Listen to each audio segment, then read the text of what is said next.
just for 3 yards out of the tight end, Cole Haikotini. And your impressions about how the Mounties have been able to stop their number one target in the tight end. Nick, this isn't the first time. Mount SAC has a tendency to target a receiver, the number one receiver, and their ability to shut that receiver down. George Rush is going to have to look into his playbook. He's going to have to seek something else because Mount SAC does do a great job of shutting down that number one receiver. Right, it's just the same old script, if you will. This team has been so good at being able to stop their number one target. Running game hasn't exactly been the same story, though, here, Mountie Man, as you take a look at how San Francisco has been able to run the football, and it's been relatively good. Elijah Dale, the starter now at halfback due to the fumbling concerns out of their number one to begin the year in Jariah Hayes. But it's been the running also not only of that young man, but the quarterback in Jeremiah Peralta. 6 carries for 30 yards and a touchdown for the quarterback here. How do you stop that ability for Peralta being the quarterback and able to run around there, back there in the pocket? Well, yeah, that's where the defensive ends need to set an edge and keep the quarterback inside and make the defensive tackles get some pressure up front and make the tackles. A lot of times in the defensive schemes with Mount SAC, they're slanting, they're stunting their front four. So it may not be the player, it might be the actual assignment that he has, but yeah, I think more assignment football, keeping the quarterback in the pocket is going to be important in the second half. Again, thank you all for joining us for the halftime report. This is the state championship game for junior college, along with Mountie Man. I am your host, Nick Rice here. We are just a matter of minutes away from getting things going in the second half, and currently the Mounties lead 13-10, but I would like to contend that that is far from a done deal here. Yep. Go Mounties!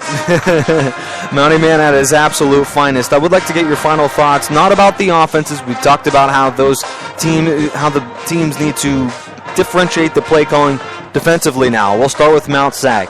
Do you keep the same game plan of rushing 7, rushing 8 guys in the box, or do you play some prevent defense given you have a 3-point lead? Well, I know George Rush wishes that we would sit back on our heels and play a standard defense, but that is not Mount SAC defense, and you're not going to see that in the second half either.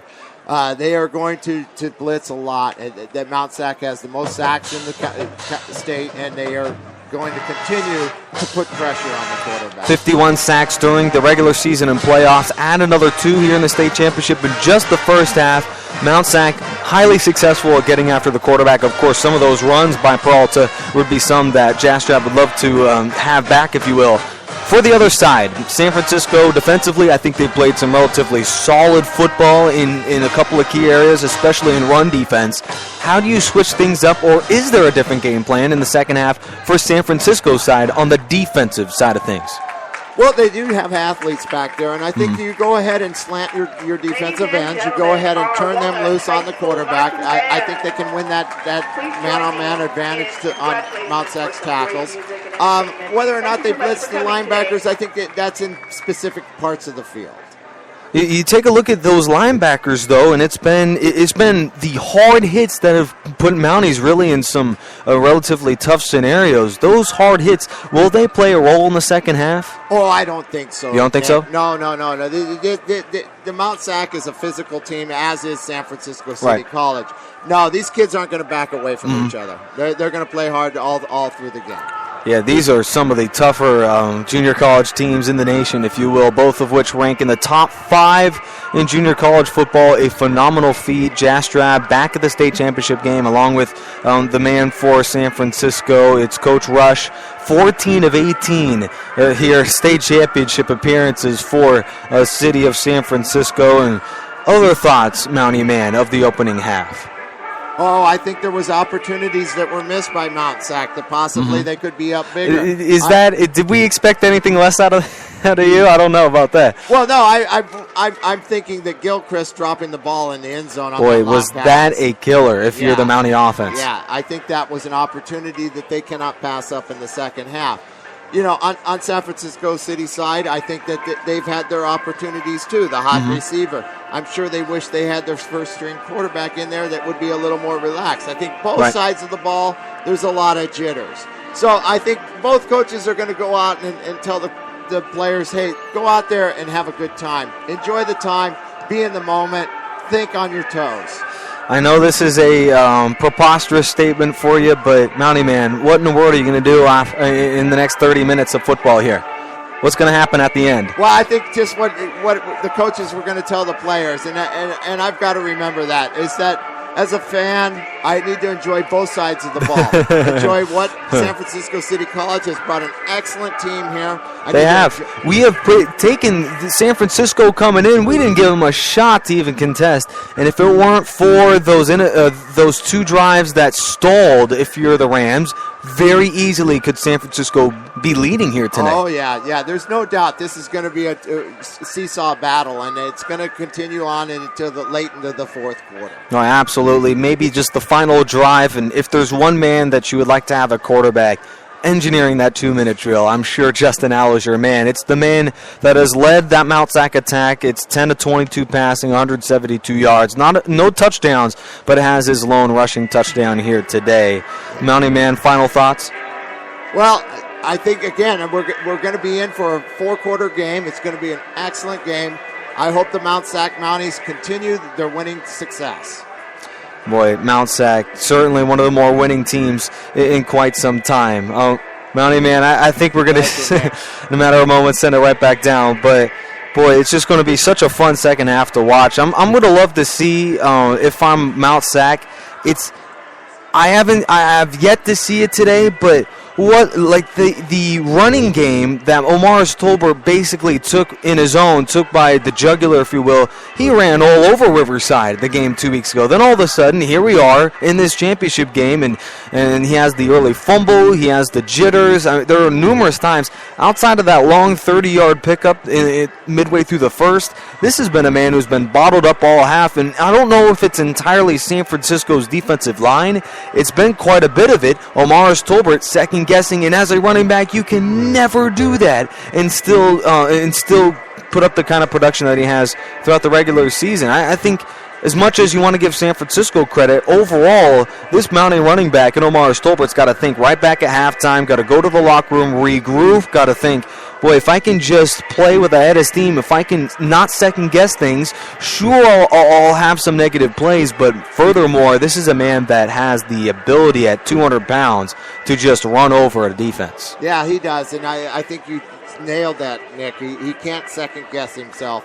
When he takes the football, he has to have confidence into the hole, and then, like you're saying, at 200 pounds, a strong young man, he needs to take it to him. Just take it by the reins. Exactly. And I understand also that Aaron Vaughns, who is supposed to be somewhat of the relief effort, isn't really helping you out there, not even really into the game as a running option, but still it's just been this type of game if you're Omaris Tolbert where you are the bell cow. You are the man that the Mounties are supposed to rely on, and he is second-guessing himself, running north, east, and west. That is not supposed to be. Of course, Justin Allo has really gotten things going in the passing game, which has helped you out. And my contention here for the second half, City College of San Francisco better look out. Mount SAC is a 3-point lead. In my belief, they do receive the second half kick. I'll have to take a second look at that.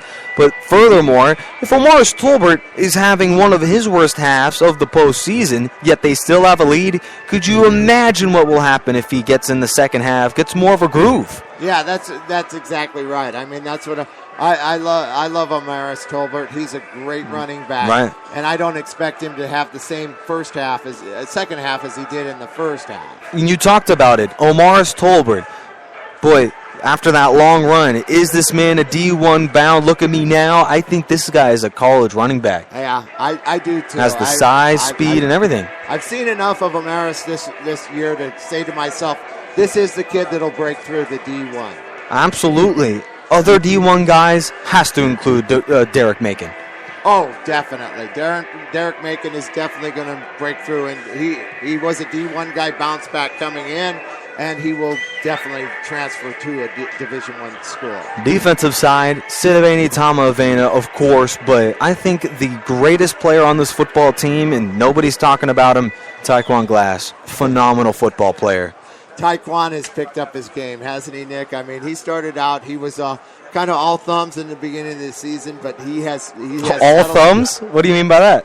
Taekwon Glass, I mean, all thumbs being that he was overly aggressive. Overly aggressive. Yeah. If there's any, if I want a corner to do anything wrong, I think that's the type of corner that I would like. Well, looks like we're just about ready to get going here in the second half. So along with the Mountie Man and the whole National Sports Broadcast crew, I'm your host, Nick Rice. We have a second half of action coming up just in a matter of moments here at Walnut, California. It's the 11-1 Rams and the 10-2 Mounties here live from Walnut. Again, thank you all for joining us and enjoy the second half. It'll be a great one here from Hilmer Lodge here in Walnut. Thank you. Welcome to Mixmasters, your #1 choice for studio recording and post-production audio since 1999. Conveniently located in North Long Beach, California, near the 710 and 91 freeways. We are the one-stop shop for mixtapes, original beats, ghostwriting, audio mastering, graphic design, and CD duplication. Our pricing starts as low as $20 an hour, and all new customers get their first hour free. Featuring a friendly staff of skilled engineers, the most convenient hours available, and welcoming guests of all ages and skill levels. You can even leave with a DVD video of your session. So text or call for an appointment today at 562-355-2302. That's 562-355-2302. Or hit us up on Facebook at www.facebook.com/Mixmasters Long Beach. Mixing business with pleasure.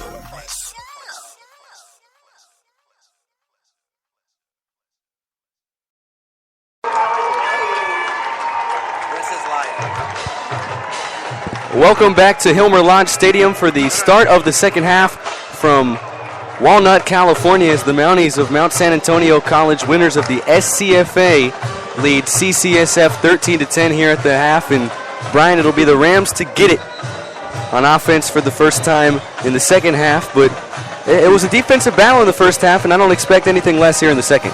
No, and it's the Mounties defense did a great job. And the big stat that I'm looking at, the tight end, the leading receiver in yards for the Rams, Haikutini, 3 receptions, 3 yards.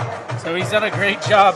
They've done a great job really bottling up those weapons for Peralta to use and really just getting to the quarterback as well, bringing him down in the first half for 1 sack. Meanwhile, Derek Macon leading the way as far as receivers go for Mount Sac. 4 receptions, 120 yards. Justin Allo just 10 of 22 passing for 172 yards in that first half. But considering that the Mounties dropped a couple of passes here and there, Justin Allo, a stalwart quarterback himself, the sophomore, he's done a fine job so far. Yeah, and you look for him to really just take care of the football in the second half, and he got brought down 3 times in that first half, and one of them was a blindside sack, and really luckily the ball fell incomplete after he got rid of it. Well, CCSF, they turned the ball over twice in that first half, fortunate to only be trailing by 3, and they get it on offense to start the second half of action from Hilmer Lodge. In the Junior College California State Championship game, Alberto Villarreal getting set to boot it away for the Mount San Antonio College Mounties. Back deep to get it is Rodney Lawson, along with Jermaine Berry for CCSF, as the kick will be taken by Berry about a yard deep from his own end zone. Across the 10, across the 15-yard line, Berry to the far side of the field, makes a cut. Across the 30, 35-yard line, Berry up to the near side of the field is taken down at the 41. So a decent return of 42 yards for Jermaine Berry, the 6'1 sophomore, freshman last year, led CCSF in kick return yards and gets him off to a good start here. You just showed what kind of a runner he is right there on the return. Very smart to wait for certain blocks to happen and develop for him, and he utilized that to a T right there. 1st and 10 for the Rams, who trail 13-10, just underway here in the second half from Hilmer Lodge. 14:49 left to go, third quarter. CCSF will come out in a 3-wide set, 2 aligned to the far side. The quarterback is the backup, in for the injured Anthony Rodriguez. Jeremiah Peralta, the handoff here will go to Jere Hayes, who we didn't see all that much in the first half, and Hayes up ahead to the 49-yard line for a pickup of 8 yards on first down. Hey, talk about Hayes, and he wasn't even on the stat sheet for San Francisco in that first half. Elijah Dale doing most of the damage on the ground.